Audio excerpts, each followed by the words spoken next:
Assalamualaikum warahmatullahi wabarakatuh. Akkam jirtan nagaa keessanii egaa warroonni maatii YouTube channel billoo taatan hundi keessanuu nageenyi koo kan jaalalaaf kabajaa bakkuma jirtan hundatti isin akka qabu isin jecha warri yeroo jalqabaatiif gara YouTube channel kiyyaa dhuftan subscribe, like, share godhuudhaan maatii keenyatti dabalamaa isin jenna.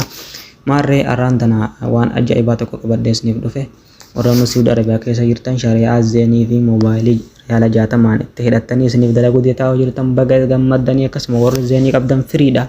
Baga gammaddanii aappiin kun ka durirraa adda ni beektan hundi keessanuu aappii kana namni hundi ni beektanii aappiin kun shabakaan isaa aappiilee firii hojjetan hundarra jabaadha shabakaan isaa jechuudha.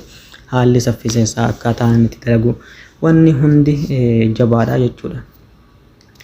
Akkuma gartaan sammaan tan isa fayyadamaa jira. Aappiin kun egaa YouTube dhaan makaalaalaa jirtan kun akka ajaa'ibatti dalagaa. Facebook keessa yoo deemne, TikTok keessa yoo deemne waan hunda akka ajaa'ibatti dalagaa jechuudha. Gabbuufattanii itti fayyadamuu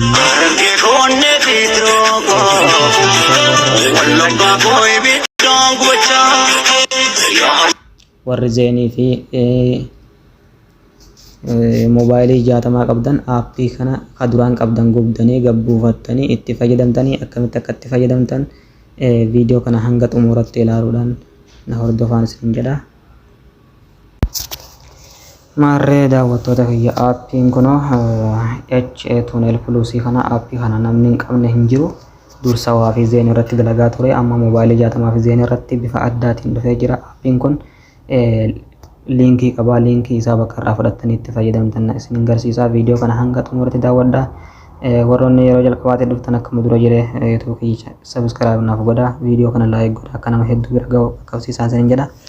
Maarree aappii kana ka duraan qabdan ni gubdanii haaraa gabbuufattanii erga haaraa gabbuufattanii booda update godhuu ni beektanii update erga gootanii booda telegiraama keessa isin galchannu telegiraama keessa gizeen isin geesse telegiraama isaanii jechuudha. Telegiraama isaanii jedhan seentanii warri duraan aappii kana fayyadamaa jiru telegiraama isaanii qabdan jedhan yaada. Telegiraama isaanii jala seentanii gara xumura irratti ol harkiftanii jechuudha. Amma gadhiifame aappiin kun share waliif godhaadha. Akkasuma gara xumura irratti hono liinkii kanatu jira. Liinkii kana gaxxooyxaniiti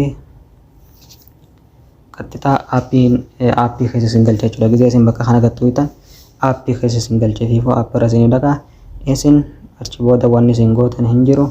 Bakkuma stop amma waan dalasiisaa jiru bakkuma stop yoo kana star gootanii jechuudha ni beektan kana dur fayyadamaa turtan waan ta'eef ni beektan isiniif haaraa miti. Bakka kana bakka stop yoo kana star gootanii akka ajaa'ibatti isiniif dalagaa jechuudha. Mee amma cufee haa isin agarsiisuun afaan atiraa zeeniin keessaa qaba. Dalagutti akka jiru argaa jirtanii irra deebi'ee bifa haaraan akka hin amantaniif jechuudha. Beeksisa isinii fida. Beeksisa inni isinii fidu obsaan eeggattanii dirqama beeksisa ilaaluuni achi booda gara aappitti isin fida. Gizee beeksisa X gizee inni isinii fide X tuutanii aappitti deebina achi booda star goona jechuudha. Walumaan laallaa hono aappiin akka ajaa'ibaatti dalagaa. Warri zeenii 60 qabdan akkasuma warri moobaayilii 60 jechuu dhiifama. Moobaayilii 60 warri qabdanii fi warri zeenii qabdan itti fayyadama. Aappiin kun akka ajaa'ibatti isiniif dalagaa. Gabbuufadhaa itti fayyadamaa. Hiriyoottan keessaniif share godhaa. Egaa viidiyoo kana irratti wanni isiniif hin galle yoo jiraate koomantii jalatti naaf barreessuu hin dagatinaa. Salphaadha. Aappii duraan qabdan gubdanii gabbuufattanii update yeroo gootan inni telegiraama keessa isin galcha. Telegiraama isaanii jechuudha. Telegiraama isaanii gama xumura irratti liinkii jira. Liinkii san gaxxooyxanii aappii jala isin fida. Star godhuu qofa wanni biraa tokko hin jiru. Kanaaf baga gammaddanii walumaan baga gammanne warri shari'aa zeenii qabdan akkasuma moobaayilii 60 qabdan aappiin kun baay'ee takka jabaadha. Saffisni shabakaa isaa baay'ee namatti tola waan ta'eef itti fayyadamaa isin jedha. Hiriyoottan keessaniif share godhaa. YouTube koo subscribe naa godhuun dagatinaa. Egaa hanga viidiyoo biraatiin walitti deebinutti assalamu alaikum warahmatullahi wabarakatuh. Like godhuun amala keessan haa ta'u.